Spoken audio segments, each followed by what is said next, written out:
developing through technology an ability for consumers to measure their own carbon footprint. What does that mean? That's where are they traveling? How are they traveling? What are they eating? What are they consuming on the platform? Individual carbon footprint tracker. Stay tuned. We don't have it operational yet, but this is something that we're working on.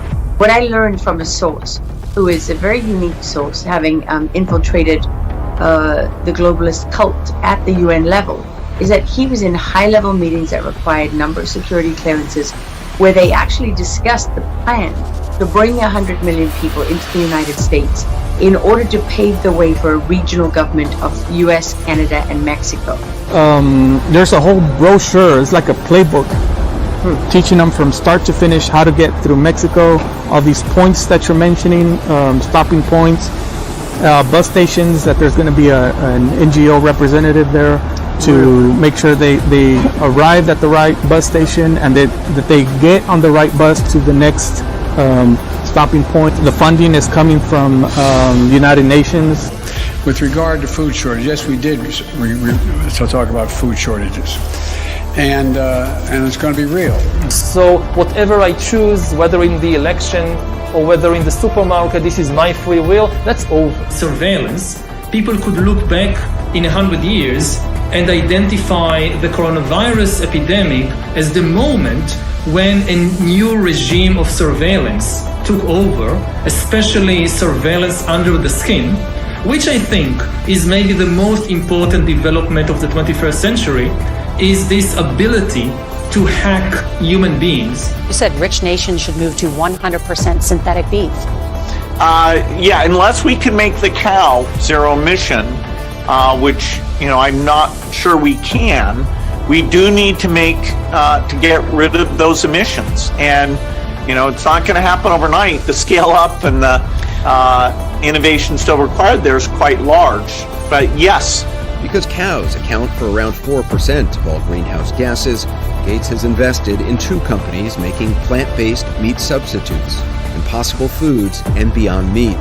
But farming the vegetables used to make many meat alternatives emits gases as well. Every once in a while, something breaks through to the masses. Because of the internet, millions of people slowly get red-pilled as to how rigged the system is. To me, one of the most interesting backlashes that we saw in modern memory was the backlash against BlackRock and other Wall Street firms which seek to buy as much single-family housing as possible to turn America into a nation of renters. In short, they want to take the last thing in your life that you own and sell it to you on a temporary basis.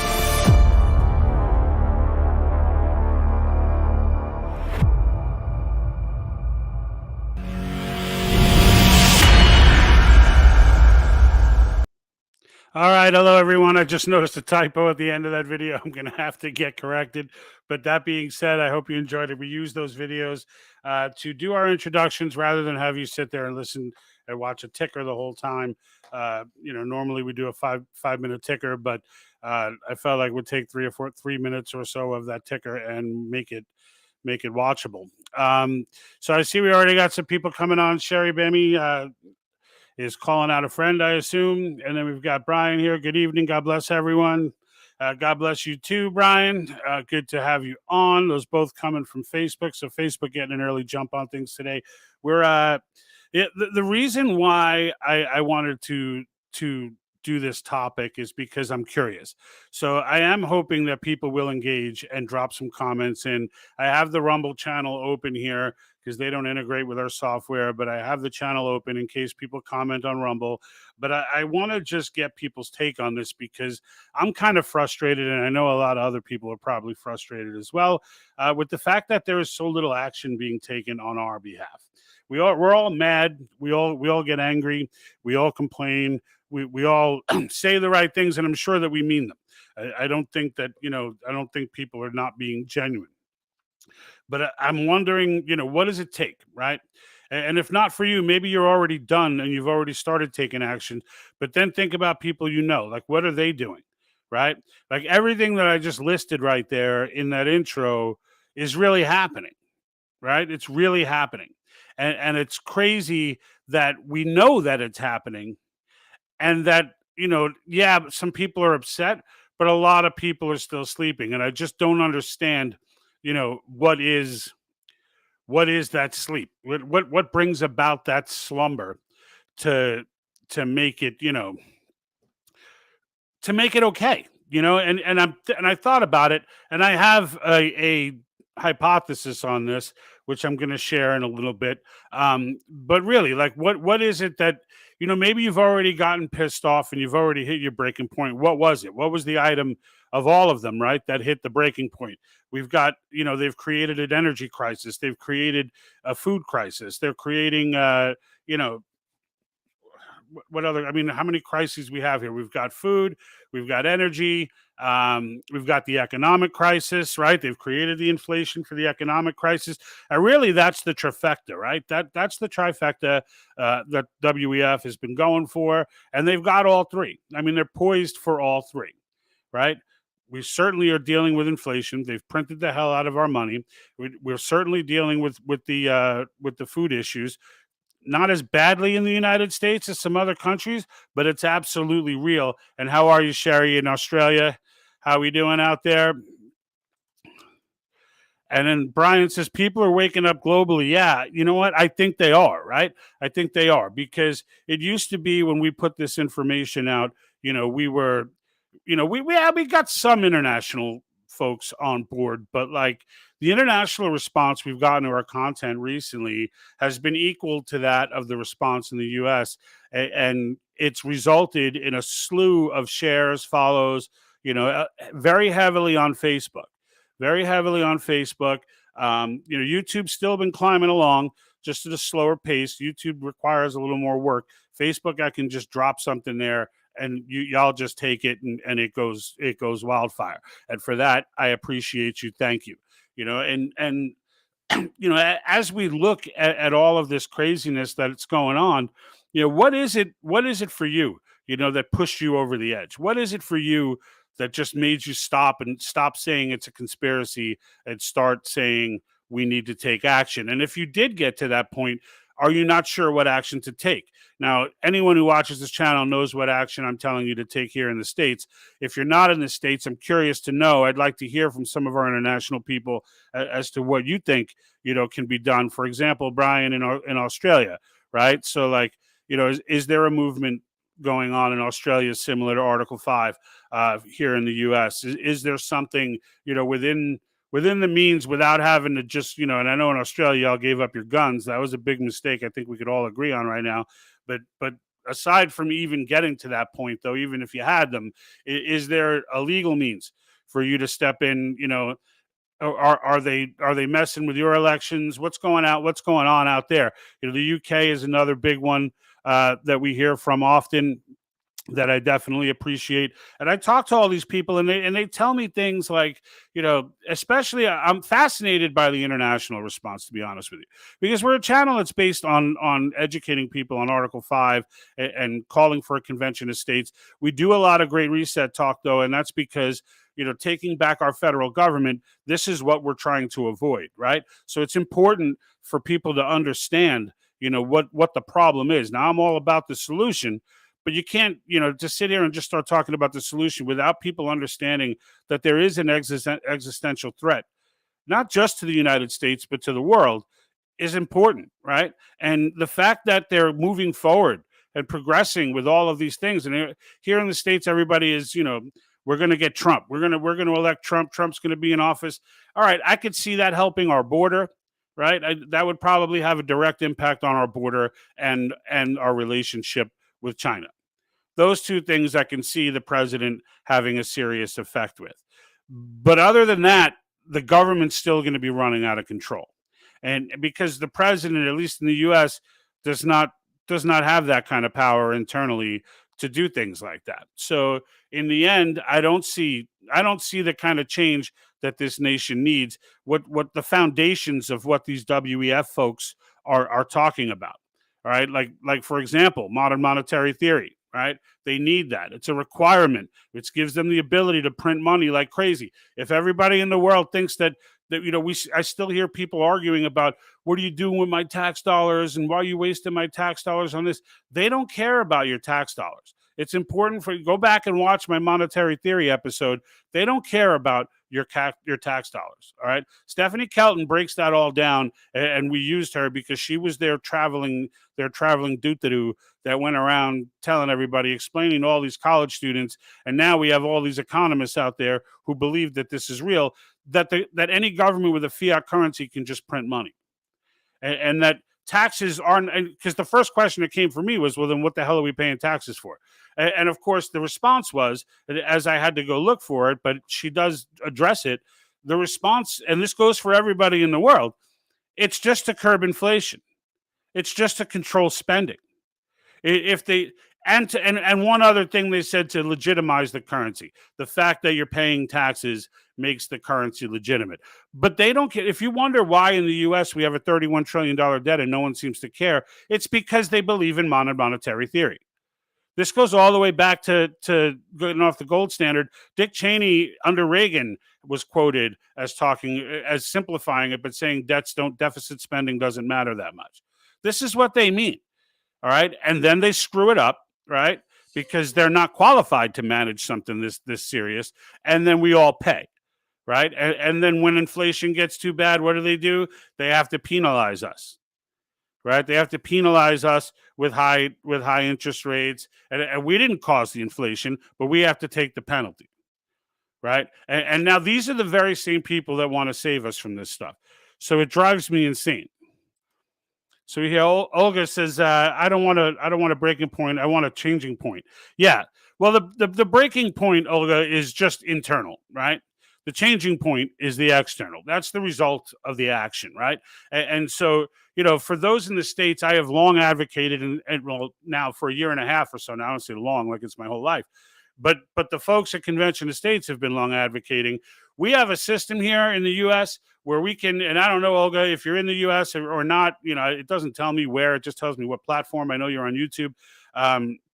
But for those who are international and don't understand this whole Article 5 thing, it basically gives us the ability, without the federal government having any say, to actually amend our Constitution. And it's an incredibly powerful tool that was kind of the last constitutional bullet in the gun. And if the government should go rogue, and I can talk all about the history of it, but this is why it was done, all right, is that if the government should go rogue, should get too big, should grow too powerful, should stop caring about the people, as all of our governments have now done, then we have a mechanism to take it back. We have a mechanism to restrict their power, to place term limits on them, without them having a say, right? So we don't have to elect people that want to do these things. We, the people, can do it directly. And it's incredibly important that we have that power. And I know that I've talked to a lot of our international folks about this who are fascinated by it, because they understand the importance of the United States in this whole globalist movement. Without us, there's no shot. There's no shot. They don't have Russia. They don't have China. If they don't have the United States, and they don't have India, if they don't have the United States, they're looking at like nothing in population. And they don't have large portions of Africa. So in the end, they don't have much. They don't have much. So, and that's, without us, they have nothing, right? Because now that empowers the UK. That empowers, and the UK will certainly be, in my opinion, the next one to kick that whole domino table over, because the UK, they're usually the first ones to pop up, and in Europe, and I expect that won't change. Brian says, I'm on disabilities. I've been following daily since February in Ottawa. In Ottawa, okay. God bless our live streamers. Yeah, absolutely. Thank you. I appreciate the blessings. And so far, I will say, look, we've been kicked off of YouTube a few times for some really bizarre and poorly explained reasons. We've been, Facebook has blocked a couple downloads, did some shadow banning, but they haven't really thrown us off. So I can't really get hate on Facebook in that sense. And again, I don't hate on any of them, because in the end, I know they're taking orders. I know they're taking orders, and that's who I hate on.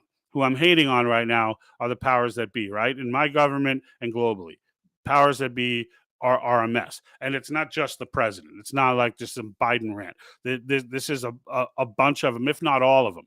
Both parties, two wings, same bird, not interested. They're all a part of the machine, right? And it's that machine that we need to break down. Piece by piece, country by country, that machine needs to be taken apart. Every problem we have in the world today is caused by globalists. Every problem. And it's all under the guise of the climate change cult. These cultists, and they are cultists. When you call people who ask questions deniers, you're in a cult. I don't care. I don't know how else to explain it, but that. And that's just, that's just real talk. So, but in the end, like, at least here in the States, I sit around and I look around and I see, people day to day just going about their lives and as if nothing's happening. And it's happening all around them. Meat prices have soared. Gas here in California is $6 a gallon. I mean, it's happening all around them, and everyone's hoping it'll just go away. Right? And that's the general feeling you get, is that everyone is hoping that it will all just go away. And it's not going to go away.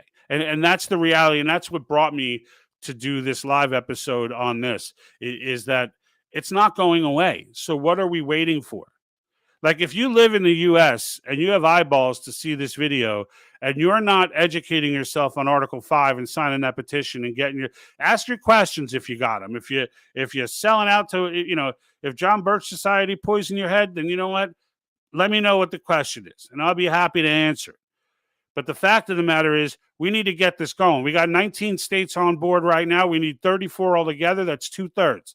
All right. That we need 34 altogether. There are enough resolutions written in the remaining states to have more than enough to call this convention. There are enough resolutions written that can be voted on pending pressure from its people. All right. So the 4 states that signed on this year, all of them signed on because of pressure from grassroots. Every one of them. All right. And it's the same. Look, you find a system, you find an avenue, right? It all comes down to local politics and grassroots. That's what at least in the United States, that's what it all comes down to. Every bit of it. So let me see here. Sherry says, yep, it's still very normal for some people. The rest of us have lost our jobs whilst they keep pushing the mandates. Yeah, and you know what? I was dealing with that mandate nonsense too. Now, fortunately, fortunately and unfortunately, we still have companies that are pumping it. But I definitely thought it was curtains for me at my employment. And I actually, right before it happened, went out on leave and then came back a month later when I realized the coast was clear. And because I was going through all kinds of internal stuff, family fights and all kinds of drama going on, all because I don't know what the hell's happening. And because I wouldn't give in. And I still won't give in. And I still haven't taken that freaking thing. I've gotten COVID twice. And it sucked, but, it was livable. So I didn't find a need to get it, and I didn't, and I won't. So for those that didn't want to get it for spiritual reasons or for whatever your reasons may be, God bless you. And, look, stay in the fight, right? But that's the thing, right, is that a lot of people, most people got it, right? So many people got it that they were unaffected. So it didn't matter to them, right? And this is that I forget that saying. There's an old saying, when they came for these people, I wasn't one of them. When they came for these people, I wasn't one of them. When they came for big labor, or when they came from the laborers, I wasn't one of them. When they came for the Jews, I wasn't one of them. When they came for me, there was no one left. There was no one left and that's kind of, how it's going down now. That's kind of how it's going down now, unfortunately. So look, it is what it is. I'm just curious. It looks like we got a pretty international audience tonight. So I just want to kind of, if there's any U.S. people that can speak out, you got friends, you got someone out there who's, who you're trying to explain this to, and they still don't get it, because I don't understand. If you do understand what's going on, if you understand what these people are doing, I mean, they're telling us, right? They're telling us, and they're acting on what they're saying. So it's not like it's just nonsense and hyperbole or some, like, they're taking action on the things that they're talking about. When they talk about, taking over a food supply and instituting food innovation hubs, the fact that they follow that up with legislation to ban fertilizers that put 50% of the agriculture in 2 of the largest agriculture countries in the world out of business. That has to alarm you, right? It has to alarm you. When you see Bill Gates saying, "Oh, farms, they emit way too much greenhouse gas," and then starts buying up farms like crazy, you can't just be like, "Well, it's a good investment to put your money in assets now with the lower interest rates we've had over the last few." Like, that's just, you can't do that. All right. If it were by itself, if it were happening all alone in a vacuum, maybe. But you can't just friggin' do that. You just can't. Australian riot police were out today. Well, that's kind of disturbing. Look, you folks in Australia, I'll tell you, to the brothers and sisters in Australia, y'all got to work on getting your guns back. There's a reason why that stuff don't happen in the U.S. I can tell you right now. There's a reason why that stuff don't. We took a lot of crap from people around the world for hanging on to our guns, but you know what? It seems like it was a pretty smart move now. I'll bet that most nations wish they had them, because in the end, when this all hits the fan, you're gonna be sitting in your house trying to defend yourself with a chair. That ain't gonna work. And that's. I did quite a few episodes on Australia back when, and and it was hard because I'm actually shocked now that I'm thinking about it. So how are you even on Facebook? I thought Facebook. I know I did some pieces where Facebook had basically left Australia, and now I'm really skeptical, because if they came back right after the lockdowns ended, then it's like, now it's really shady. They were saying there was a legislator who they passed a bill that was going to make Facebook pay everybody money or whatever, and that's why they couldn't broadcast there. And I had to go as far as Brand New Tube to find an Aussie out there who would give us a scoop as to what was going on the ground.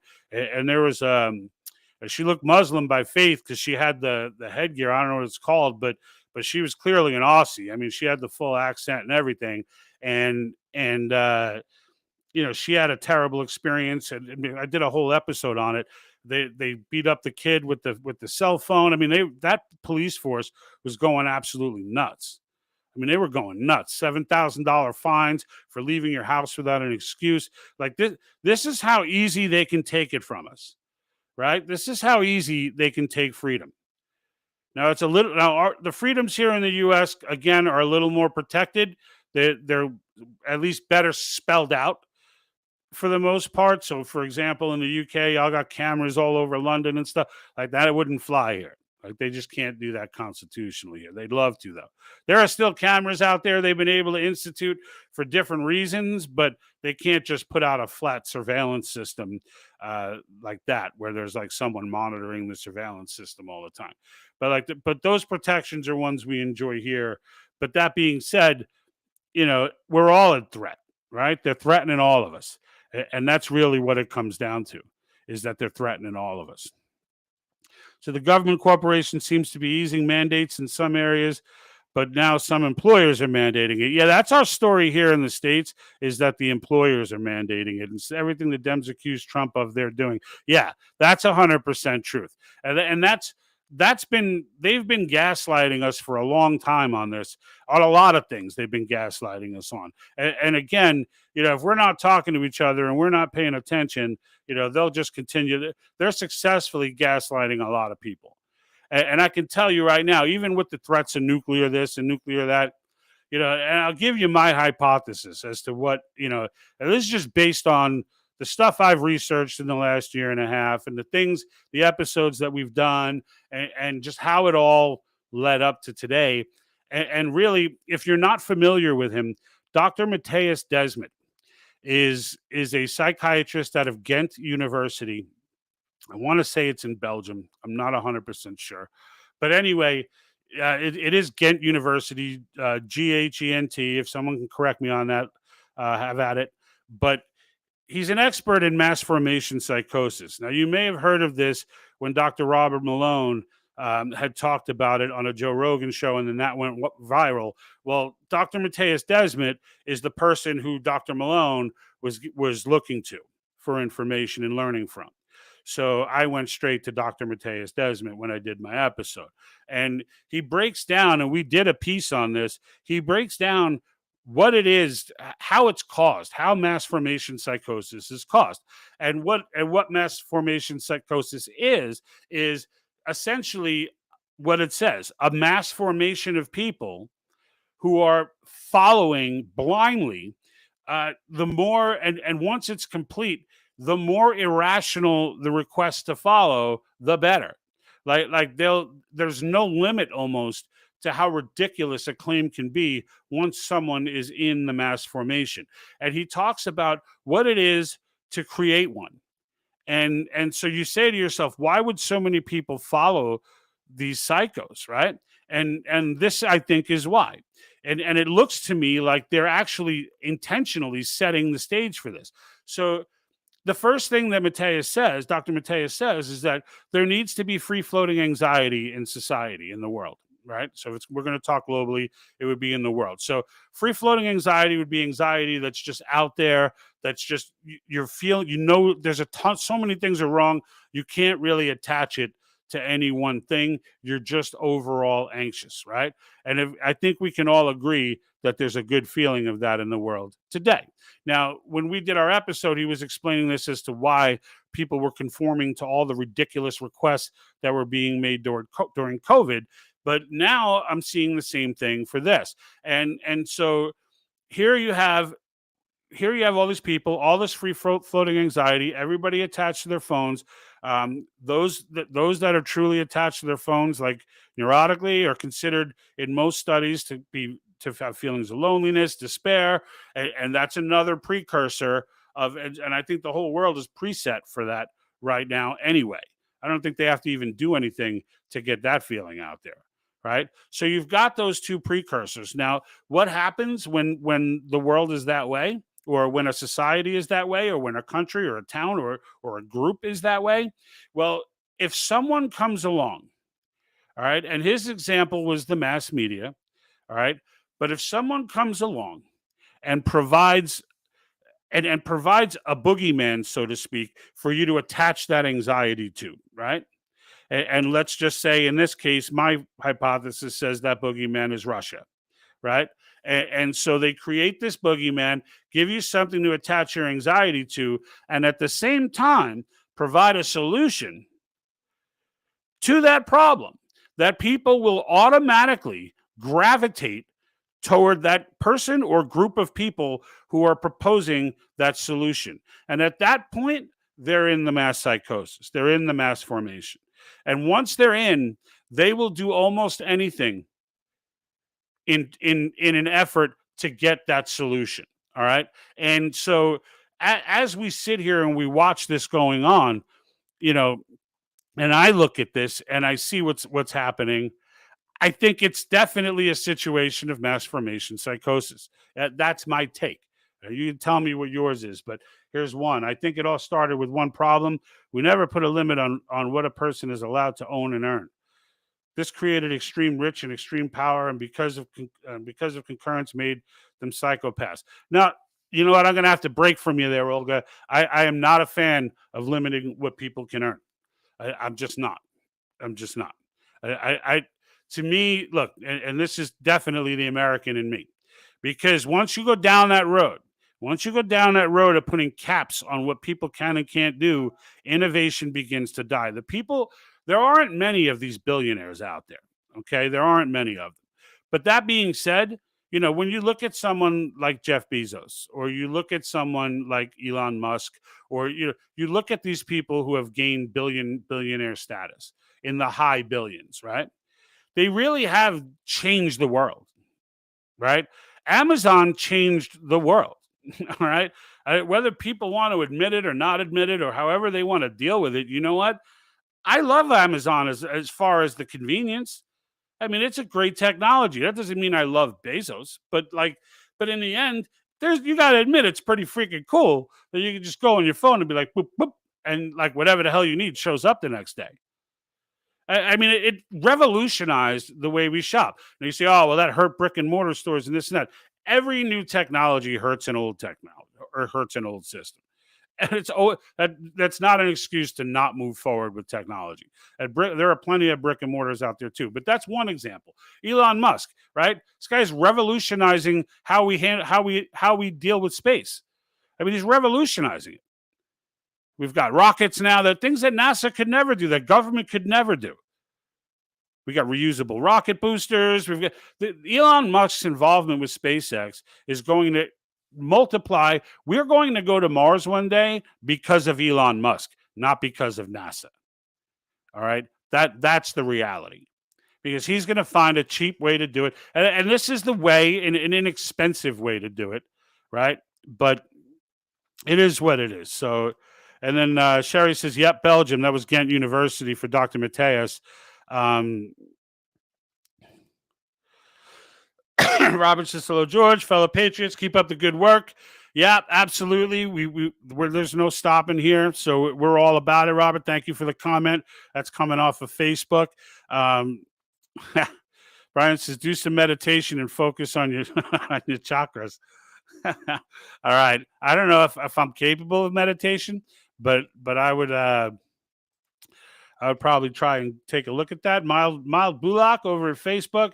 There's the soldiers did not know this vaccine, and other police and military did not want booster because they know what's happening to others. They're dropping dies and getting sick, suffering. Yeah, there's been a lot of drama over side effects of the vaccine. My wife is vaccinated. She's fine. That's, unless the craziest conspiracy theorists are right, and they're gonna push a button and she's gonna just turn into a yeah, but that hasn't happened yet. So look, it's unproven, it was untested. Most people didn't want to take it for that reason. Not to mention, look, the government's a creepy freaking organization. They're just creepy, and I can understand why people wouldn't want to do it.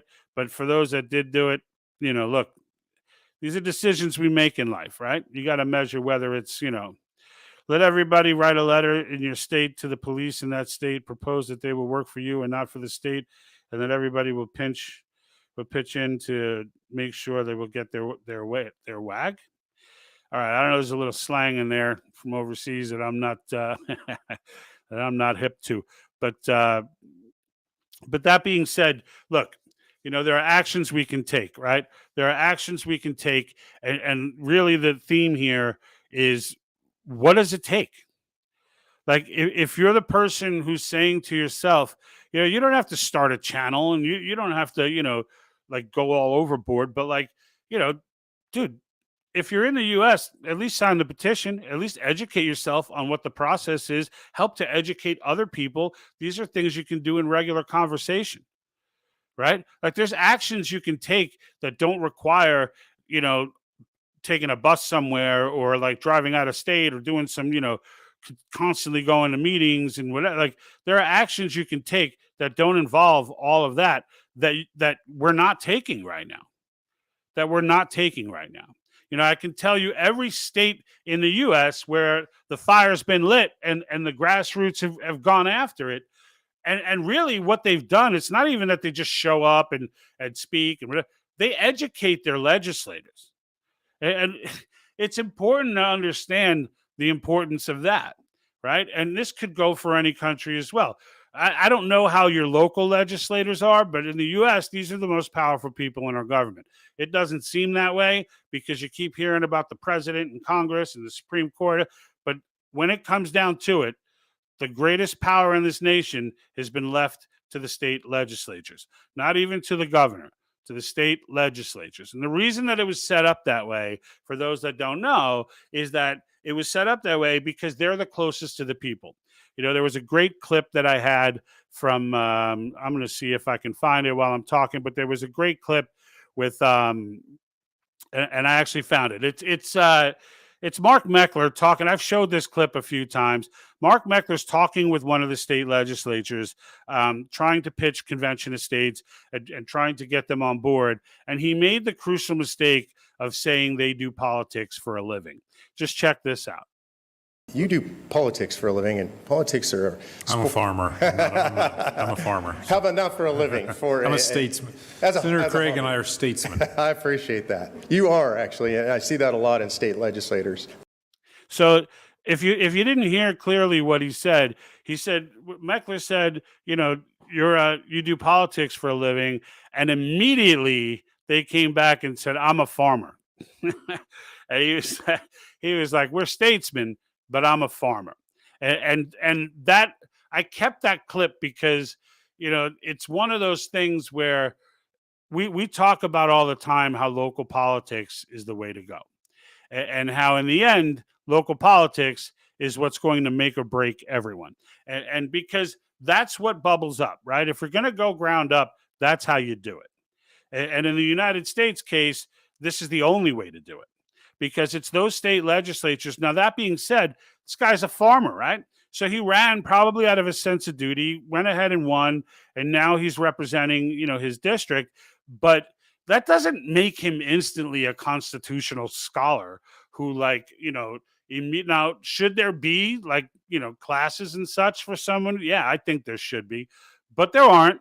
And fact of the matter is, he did his duty. He won the election, and now he's there. And now he's got people like John Birch Society, Publius Hulda, and all these other trolls out there, the Common Cause, George Soros, etc. groups.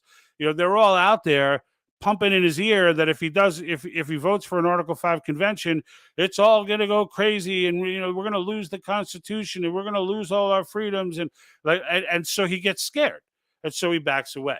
And there are multiple legislators who are that way. And I can tell you that's the only, that is the argument against it. So everywhere where you think it should go through and it doesn't, this is why it's not going through, is because there are legislators around the country who just don't, it's never been done before in history. So no one understands it, and no one has taken the time to learn it. And when you listen, like South Carolina passed this year, those guys, Two different people had come up and said, I was against this before I read enough and learned what it was about, and that I should be for this.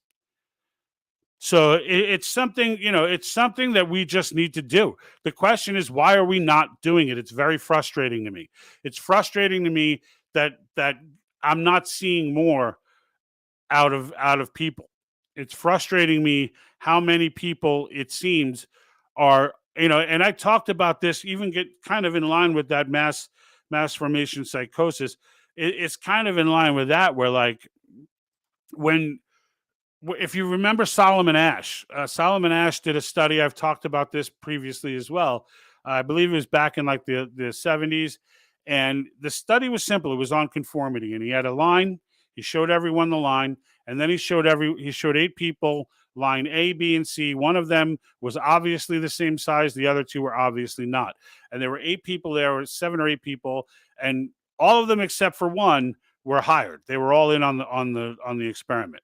But the one was the subject. And what they did was they asked everyone down the line, which line is the same, A, B, or C? And let's just say, for the sake of argument, A was the one that was the same. So everyone down the line until the subject said that it was another one, said it was C. All right. And so then they measured how often did the person conform. Everybody down the line, even though it was obviously wrong, how many conformed.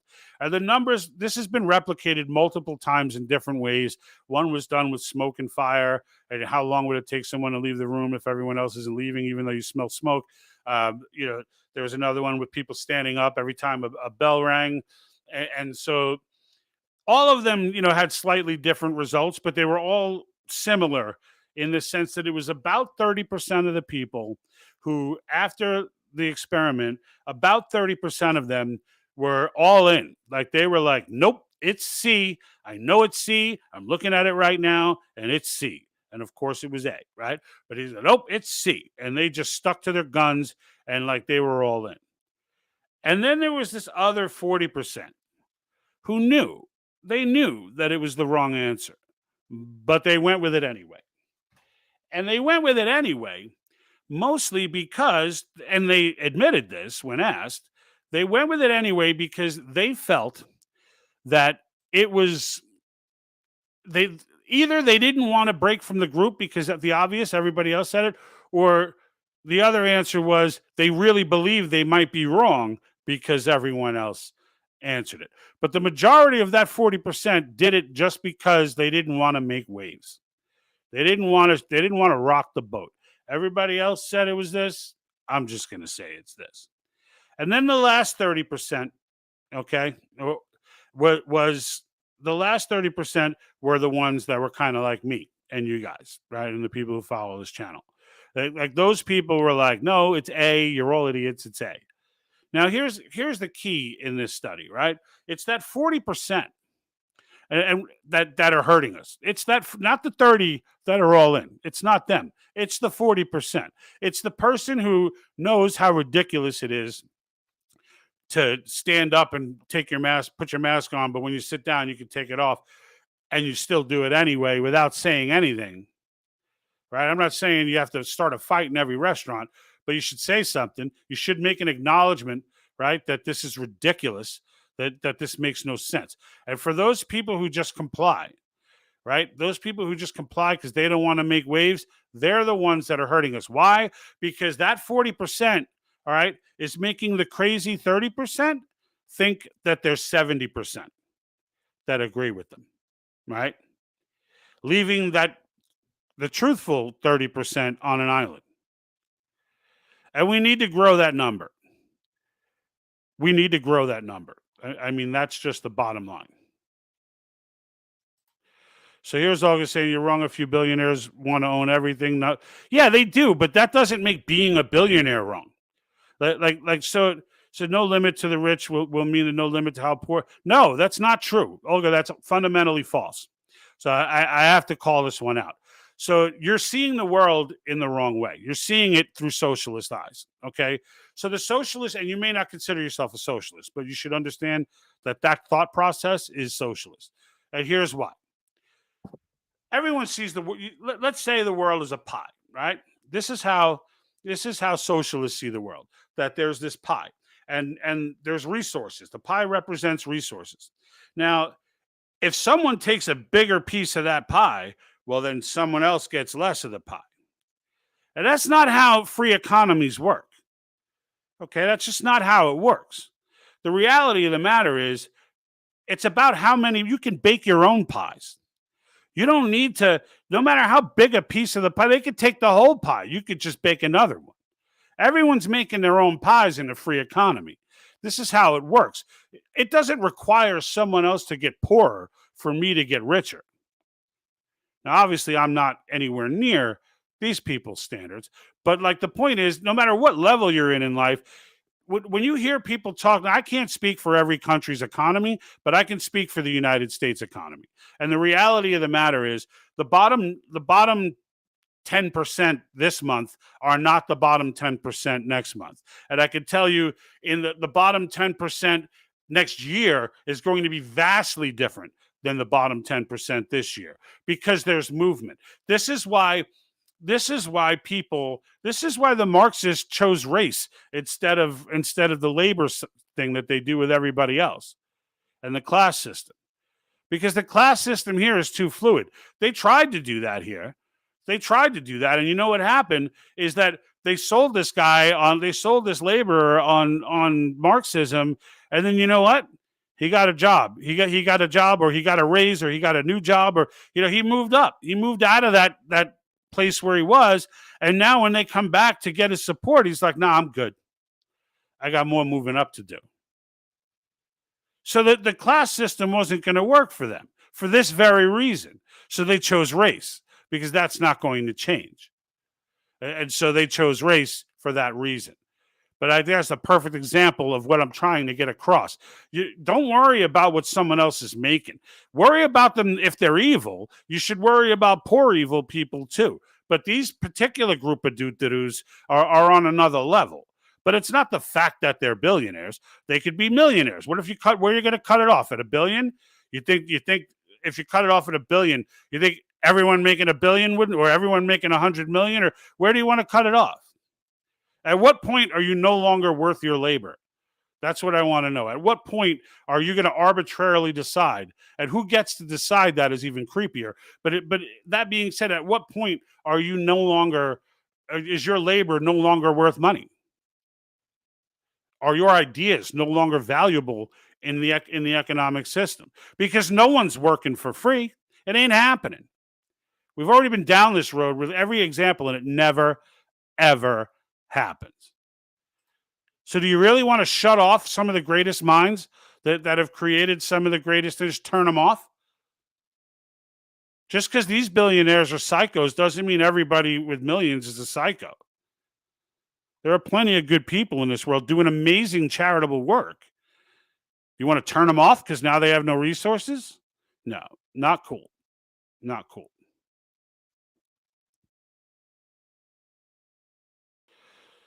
All right, so this is, yeah, I'll give you a chance to rebut this. Like, yes, you're an American, and look at where we are. Nobody wants a max income because it takes away the possibility to become limitless rich. There's no such thing as limitless rich. There's always a limit, and the limit may be unfathomable to you, but it's still a limit. So it's the reason there is poverty. It's not, and again, it has nothing to do with poverty. There's nothing to do with poverty. Poverty around the world is a different situation than poverty in the United States. There are some countries where the entire system is just a hot mess, run by psycho clan leaders and freaking, like, that's another element. But in civilized society, no. You want to succeed, that's on you. That's on you. Nobody want to hear that message, but that's on you. And you know what? If you do fall on hard times and you do it, you can pull yourself up from that. Every single person, everyone who is making a lot of money today in the United States, forget these Uber billionaires. I'm just talking about the guy you see driving a Mercedes or a Lexus or whatever it may be. All of those people have failed at multiple things in life. If not them, then their parents have.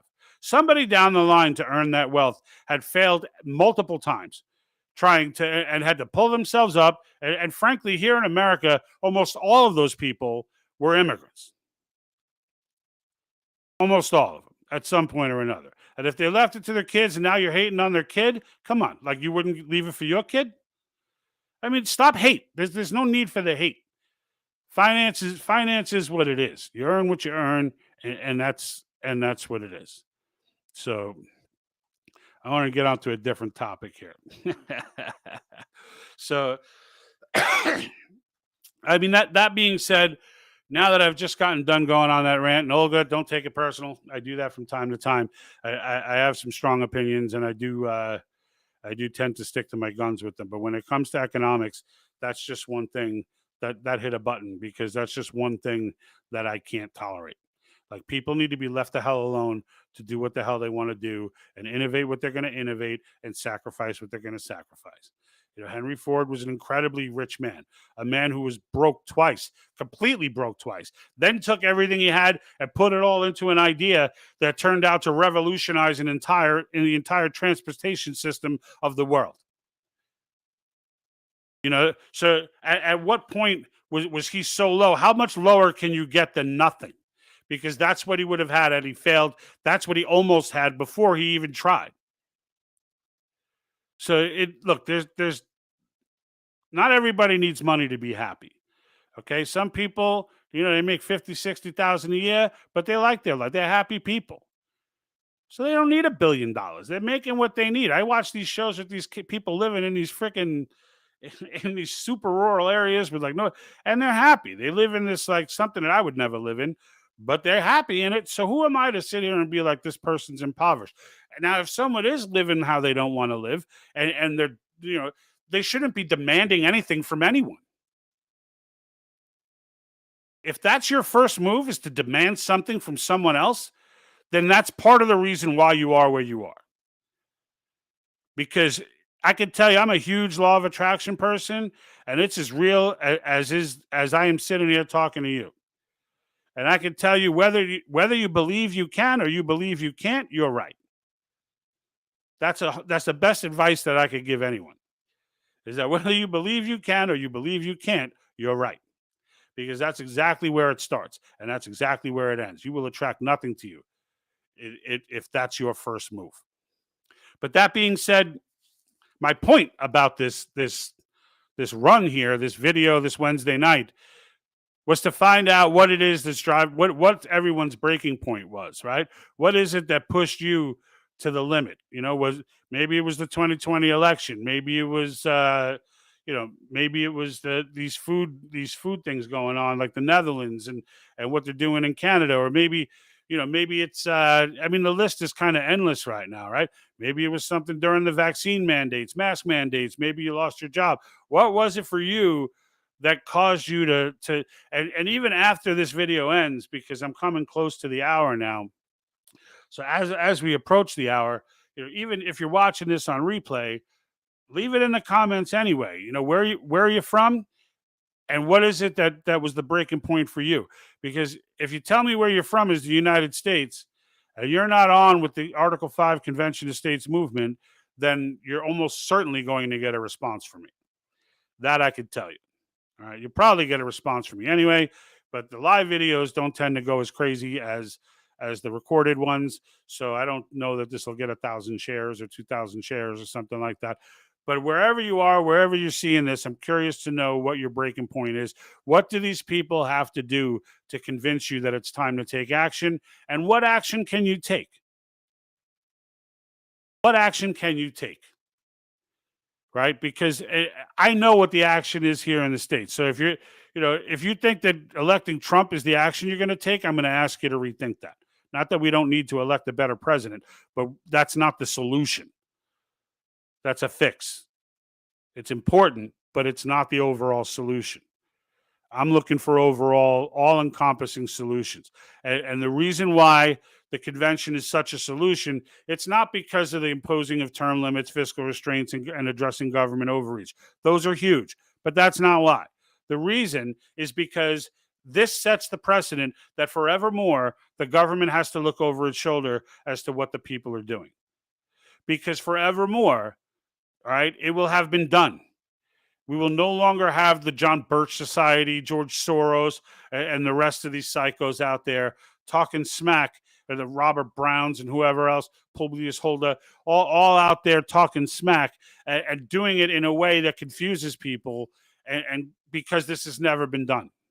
So it'll be done. The precedent will be set. And now, even though the border's not on the three items, you know what? When it's over, we turn around and we look at the government and we say, hey, we know the border is your responsibility under the Constitution.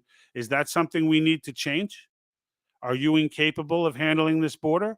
Because if you are, we're going to fix that.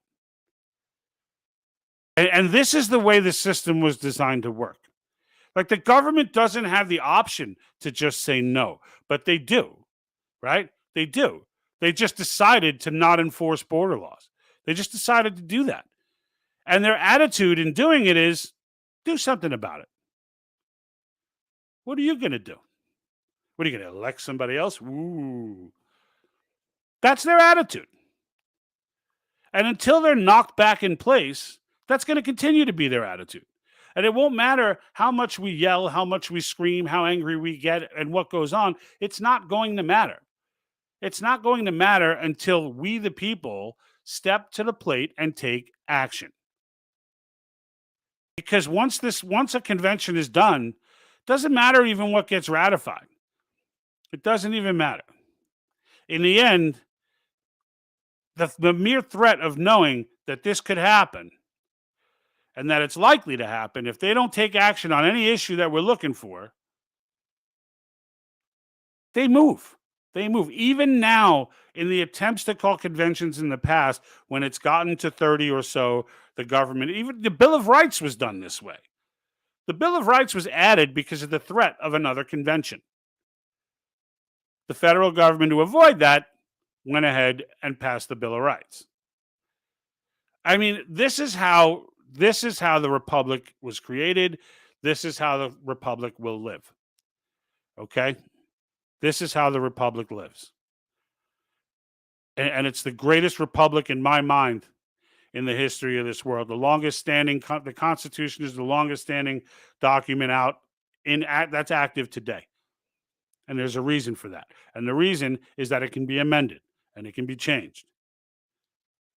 But what's never been done is that we changed it. So as we look around and we look for things, solutions that we can do, things, there's nothing more powerful than this. Nothing. They can't do anything to stop this. All they can do is sit back and watch. That's it.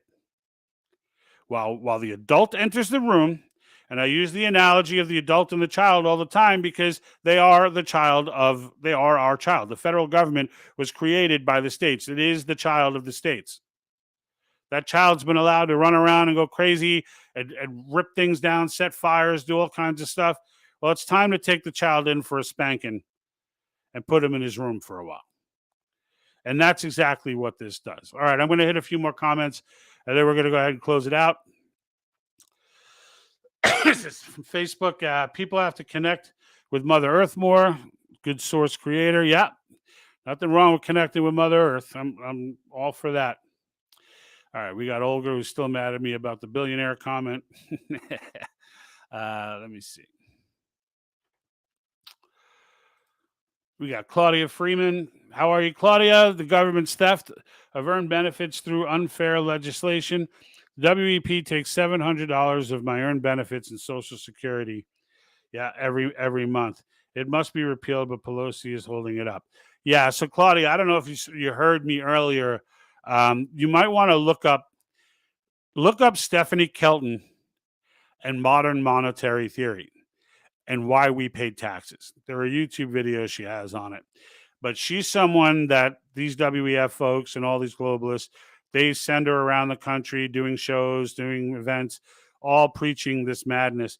And when you learn what modern monetary theory is, it's going to totally blow your mind as far as what the government actually thinks of your taxes, because they don't even need them, according to them. According to them, they can just print what they want. The only reason they tax is to control behavior and to control spending. That's it. So disturbing as that may be to hear, unfortunately, that is the truth, at least as they see it. So it is what it is. And then, all right, Olga's back, but this is a different topic. You need to be really rich to get elected, not be somebody with good ideas. It's money that rules. You want people to rule, you need to change that. Yeah, well, in the United States, people do rule. All right, they do rule. So now there's a difference between saying people don't rule and saying people are not ruling. That's a different thing. And that kind of brings me to the point that I was making for this whole episode, for this whole event, is that the power is ours. It's not like, oh, it's corrupt and people have no power. We have power. We're just too busy yapping and getting angry at stuff to organize ourselves and use that power. And that's the big difference between the two. It's not that the power doesn't exist. It's that we're not enforcing, we're not using it, right? I mean, if Superman is sitting outside a building and someone jumps off the building, well, he has the power to save that person, but if he chooses, he could sit there and watch him hit the ground. He could. Right now, that's what we're doing. We're sitting here watching that person fall. He's more than halfway down the building right now. So we could swoop in, though. We could swoop in and save him. You can bet your butt that he's screaming your name all the way down. All the way down. But right now, we're not getting the people moving. That's the biggest problem. David Alaka, one of the big problems from YouTube, one of the big problems where a lot of people were not paying attention. Yep. I heard a lot of my generation say over the last years, I don't vote because it don't matter. Yeah. And that's, we're all here. Well, here all, right? Here are. And that's the problem, right? That's the problem. And let's just get to the root of it, right? Because I'm sure it's not just the United States. So you get these people who'd rather just sit on their hands and throw up the white flag and let it go. And just let the whole republic fall. Like, because that's what's going to happen. Like, don't get it twisted. This is not just some, there's a reason why everything happens the way it does. And there's a reason why they're coming out since 2020 and announcing what they've been planning for 50 years. I mean, when you look at the depth and detail, go to the WEF website and just browse through that website. Look at the immense complication in the charts and in it's almost like it's designed to confuse you. It's almost like it's designed to have you look at it and be like, whew, all right, all right, that's fine. You win. You guys are smart enough. I see. If you understand this, then, I'll follow. That's almost what it's like. That's how confusing it is. But like, this is what is killing us. This is where it's not going to be the WEF that takes us down. It's going to be our own complacency. If we go down, it's not, you could talk about your Second Amendment rights all day long. Do you really want to live in a world where you're forced to fall on your Second Amendment right every day? And I don't want to hear the logic to that. I'm talking about because of threat from the government every day. Like, is that the world you want to live in, or do you want to fix this freaking problem?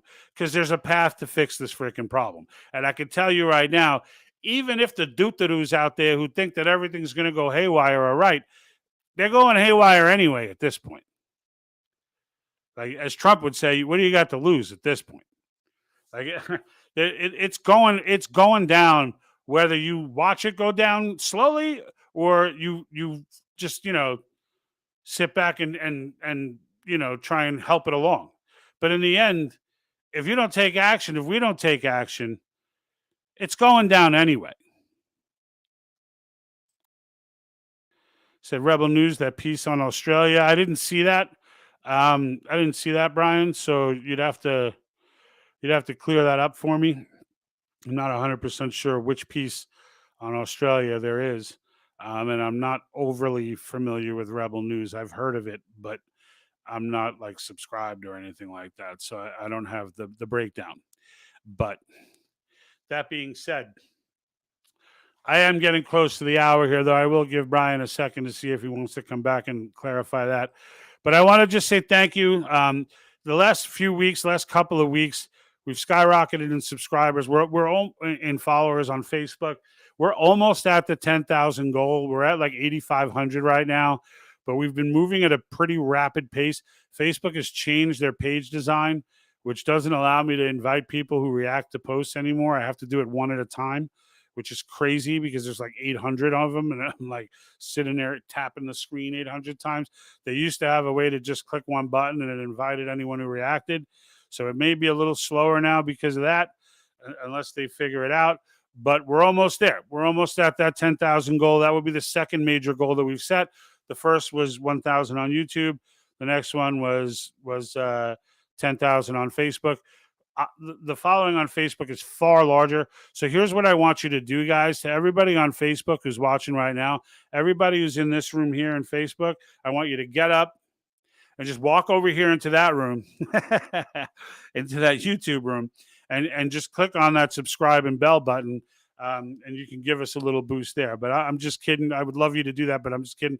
Also, Rumble, I'm not kidding. Rumble, I really do want you to walk up, get in that room, click that subscribe button, and Rumble is somewhere. That's our contingency. Like, if they all decide to come after us, if the day comes when Article 5 becomes close and they decide to start shutting down Article 5 speech, which is not unthinkable, Rumble is going to be that you see us disappear all of a sudden. Like, how come Patriot Think Tank hasn't come out with anything in a couple of weeks? Rumble is where you want to go, because you'll hear the whole story there. Because once they do it to us, they don't give us a chance to explain to you what happened. They just hit you. You're gone. You wake up one morning, you got an email, and you're gone. And your viewers are like, "What the hell's going on?" I was getting messages from people, all that stuff. Like, just trust me. It's all, everything that goes on YouTube goes to Rumble. Everything. The stream is going to Rumble. Everything, we put it up on YouTube first, but then it's set to automatically upload to Rumble once we do that. It's just something that saves time for me, and since I'm riding solo, it's helpful. But definitely, we've gotten 429 subscribers on Rumble without even promoting the channel. Like, we just kind of put it out there as a backup server almost for YouTube. The first time that we got kicked off YouTube, and ever since, it's just kind of slowly growing at a pace. But we would like to see that start to mirror what we're looking at on YouTube. So go to all platforms, give us some love everywhere. Remember, these t-shirts, are available on our website. So this is one of my favorites. If it's written in plain old English, inside here is Article 5 is the first is a portion of Article 5. And then obviously on the bottom, Article 5 Convention of States. So free shipping. So definitely give it a hit up. We have some other shirts in there. Anything you see me wearing on the show, generally, once we create a t-shirt, I purchase one for myself. And then, I'll start wearing it on deck. So you see the one, Once You See, You Cannot Unsee is on there with BlackRock and all the other stuff underneath it. So a lot of cool stuff. But you know what? I'm starting to lose my voice here. But it looks like we got a little blitz of comments again. So, and I do hate not acknowledging comments that are on new topics. So let me just do a quick scroll here and see what we got.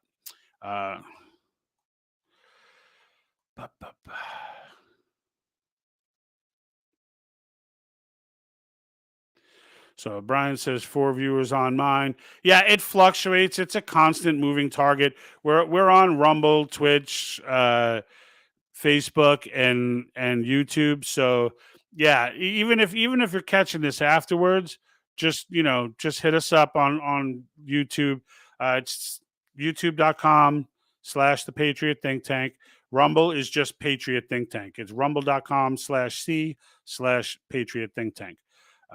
It's not that easy to just find us raw on there. But other than that, folks, I just want to say thank you again. I always enjoy coming out, getting the feedback, especially this was a very international show today. So shout out to Australia, right? Shout out to the Aussies for keeping it real and keeping us on. And of course, to all our cost supporters who are out there as well. I know you guys are out there representing as well. So thank you. And then, hey, let's get on it. I got another video coming out in a couple of days, so stay tuned for that. Make sure you follow, subscribe. I'm out. And like that,